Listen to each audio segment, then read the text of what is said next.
बापा माँ निजर एकमात्र प्रथम संतान को जन्म देबा परे जनक परे जणे आरोपारी को चली जाइथिले।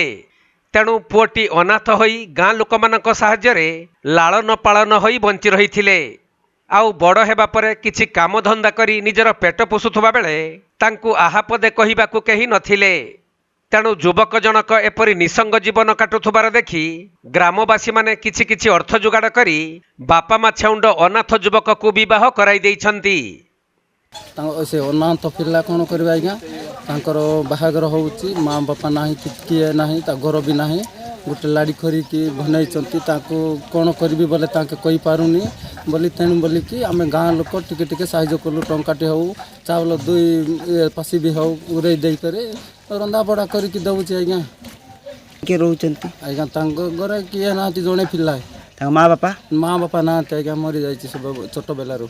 आज कौन भोजी अच्छी आज तार आमर नरेन्द्र पिलार मेरेज पिला शिखपदर बारिया परा आनी अनाथ पिला कौन करवा धिह बोले से दे पारू ना चल बोले से गड़ जाऊनी बोलिकी आम गाँ लोक होके साहाय्य कलु आज्ञा भोजी फोजी टिके अल्प। तेबे रायगड़ा जिला कल्याण सिंहपुर ब्लॉक सोनाखंडी पंचायत बारियापड़ा गाँव बापा माँ छेउंड युवक हेउछंती नरेश। से अति शांत सरल होइथिबारु ग्राम लोकंकर छोट बेलू तांको प्रति दया रहिछि। गाँ लोकंक द्वारा से लालन पालन होई बड़ होइछंती। आउ एबे सही ग्रामवासी माने तांकर निसंग जीवन दूरेई देबा पई हाथ को दुई हाथ करि देइछंती।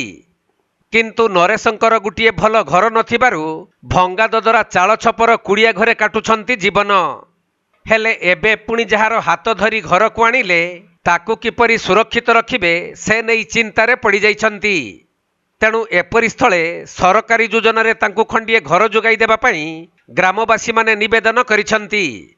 कहीं से वर्तमान विवाह करी सांसारिक जीवन कटाइबाकू जाउथुबा बेले भंगा ददरा घरे किपरि रहिबे ताहा समस्तंकु व्यथित करिछि।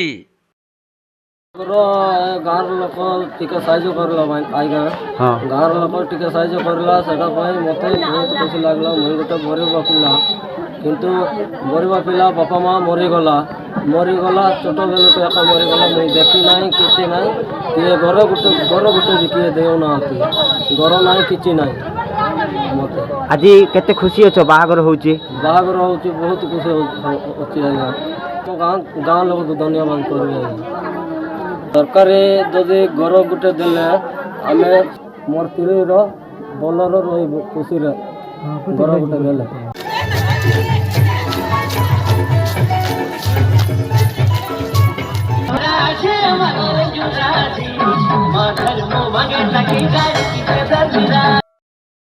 रायगड़ारू हरिनारायण दास रिपोर्ट कोणार्क लाइव।